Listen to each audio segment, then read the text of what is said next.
Kabla sijajibu swali lako, lazima tuheshimu mambo ya unabii wa Biblia.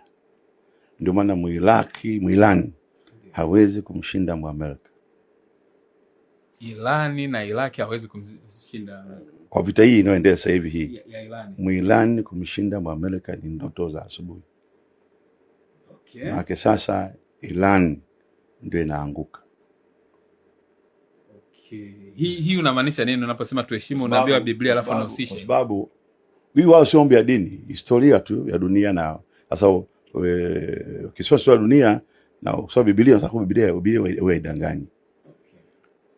Dola la kwanza duniani manabii walisema itakuwa ni Babeli. Babeli ya kale, Iraki, sasa ni Iraki. Nikasema akitoka Muiraki kushika dunia ambaye ndio Mbabeli, atakuja Myunani, Mwajemi. Okay. Akitoka Mwajemi ambaye ndio Muirani sasa hivi. Watu wa Ajemi na Amedi makeni Kuwait na Iran. Wakimaliza hao watakuja Wagiriki ambao ni yule Alexandra. Okay. Wale watakuwa na pembe vichwa vinne. Wataanguka baadaye kutoka Yunani wale ufalme watatu wanne utakuwa ni umoja wa Ulaya. Rumi ya kale ambao leo ndio umoja wa Ulaya. Okay. Baadaye ile Rumi ile kama ilisambaratika, iligawanyika. Ndio. Lakini unabii ukasema siku za mwisho wa jamaa wataungana. Watakuwa na sarafu moja na bendera moja. Tumeona unabii umetimia, jamaa wana sarafu moja, wana bendera moja ya umoja wa Ulaya. Sasa. Na Muingereza japo alitoka akiwa na mpango wa kurudi ili kuunganisha euro na hiyo pound ya Uingereza. Lakini vile vile utasasa Marekani nani? Muamerika yule ni Muingereza yule. Ni Mjerumani. Wale kule sio kwao, walikimbia tu kule.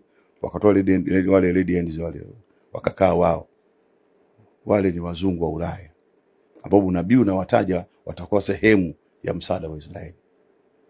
Kwa hiyo maka leo na akitoka huyo mmoja wa Ulaya na Amerika, kinachokuja ni kurudi kwa Yesu. Kwa hiyo China ni maandalizi ya kumleta antikristo, pinga Kristo ambaye tutokea Ulaya. Urusi ni maandalizi. Korea Kaskazini ni maandalizi. Kwa maana katika vita ya tatu ya dunia Al-Makedonia watashinda Warusi na Wachina na Wakorea. Okay. Umeelewa? Ndio watashinda. Lakini baada ya Yesu kurudi, baada ya unyakuo, baada ya kiama kutokea. Umeelewa? Ndio itakuja vita ya Al-Makedonia ambao Wachina na Warusi wataishinda Amerika na Ulaya. Kwa hiyo wataamua wao ile nchi kumpa Mwarabu. Ndipo hukumu yake italetwa. Kwa hiyo kivuli kile cha utawala wa dunia, kivuli kile kipo kwa wazungu na Wamarekani. Huwezi kiondoa. Unabii ulisema baada ya miaka 40 mimi Yesu kuondoka, Warumi watavunja hekalu la Yerusalemu.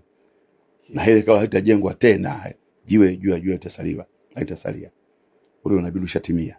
Hekalu lilivunjwa, baadaye kajengwa kanisa, sasa mjenga msikiti. Hakuna pale hekalu leo, Wasalemani. Kwa hiyo yote unaoona yote haya ni unabii ulishatokea. Kwa nguvu za Muamerika ile kushindwa, Mwirani kumshinda yule ngumu. Wakubwa wenyewe Muamerika wanamuogopa. Urusi anamuogopa Marekani. Ndio. China Muamerika anamuogopa. Ile super power kiuchumi na kijeshi. Kwa miaka zaidi ya 100 wale jamani wakubwa. Okay. Pengine miaka sio chini ya 50 ni wakubwa. Na mzungu waanzi vita mpaka amepima miaka 10-20 ijayo. Ni wabaya sana kwa mambo ya ujasusi. Wao wa Amerikani na Wayahudi kwa ujasusi. Ujasusi uko ndani ya damu ya Myahudi. Ulianza ujasusi toka wakati wa Musa. Anatuma watu wapeleze nchi ya Kanaani. Au sielo yule Aman aliangushwa zamani wa Yunani hawa ambao leo mnasema ni Waajemi. Waliangushwa Waajemi na ambao leo ni wa Irani. Waliangushwa wakati wa Osero na mwanamke tu Esther. Jasusi wa Kiyahudi kwa ndani ya system. Aman amjui kwamba mama ni Myahudi. Hawa ujasusi kwenye damu yao. Walianza sio jiamka. Kwa hiyo wachambuzi wakiwa wanachambua sababu ya udini, wengine ndio pengine sio wenyewe Waarabu wao, wanakama mbona kule wanapigana kule wenyewe kwa wenyewe, kwani Saudi akapigwa juzi sasa mimi na revenge. Hii sio vita ya kidini. Hii vita ni ya maslahi ya kiuchumi na kisiasa na kiutamaduni, sababu leo hii huyu nani huyu Muirani Ndio. sio kama ana nia mbaya na Wayahudi tu, ana nia mbaya mpaka na Waislamu. Yeye ni dola na anafadhili wale watu kule Yemen. Kwa baadaye akienda akimaliza Myahudi atataka ile dola lisimame kule Yemen, lisimame wewe. Afu anakuwa maana sasa ni mambo ya kiroho. Mambo ya serikali wataachua Yemen waendeshe wenyewe, pengine wa Oman, mambo ya serikali. Lakini mambo ya kiroho, sheria za kidini, wote watatii toka Teherani. Baada ya Shia kuwa na nguvu zaidi. Sababu bwana anang'ang'ana kuwa na nguvu pale Mashariki ya Kati. Okay. Na aking'ang'ana lazima atataka ushia, na kuna ushia kidogo Iraki, kuna ushia kidogo, atasimamia ule ushia wao. Na Ayatollah ndio atakuwa kiongozi mkuu wa hiyo Shia duniani. Kwa atakuwa wenyewe watapata papa wao, na Irani itakuwa Vatican. Okay. Umeelewa? Kwa anakuwa na nguvu katika falme za karibu zote zile, kwa maana ya waumini. Na mtu akishakuwa na umma ndio mwenye nguvu. Ndio. Nguvu ya mfalme wanasema Suleiman. Nguvu ya mfalme ni watu wake. Atakuwa na umma Yemen wa Kishia, atakuwa na umma Lebanon na kadhalika na kadhalika na kadhalika. Ndio maana wametenga wa jamaa, wametenga mamlaka yale ya juu, yale ya kidini ndio ana nguvu za hapa chini kuna rais. Kwa mataifa yote duniani ya Kishia watakuwa na rais hapa chini, lakini yale Ayatollah kwa dini anatoka Tehran. Kwa hiyo itageuka bali itakuwa ni kama Vatican. Anauma katika sehemu zote za Uislamu kule India kila mara, lakini wote wanaobey Tehran. Kwa sababu hata wakibaki peke yao wale wa Shia na Wasuni, ukimtoa Myahudi hakuna umoja.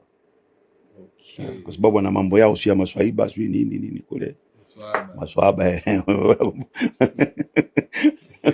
Unaona? Kwa hiyo lazima mimi napenda hii kwamba tutenganishe kati ya dini na mambo ya siasa, kama vile Saudi Arabia, kama vile Oman, kama vile Misri, na mataifa mengine yote. Hii ya watu kuwa na dini na siasa inatuvuruga sana duniani kote. Unaona, kama vile wenzetu wa Katoliki inachowabeba nini ni kwamba wana mkuu wa Katoliki ambaye ana nchi, ana mabarozi. Kwa hiyo leo Mkatoliki anamheshimu sana Papa kuliko rais wake Ruto wa Kenya. Okay. Leo Katoliki inamheshimu sana Papa kuliko rais wao Kagame wa Rwanda. Akiongea kitu Papa, Wakatoliki wote watatii kuliko maagizo ya rais wao nchi.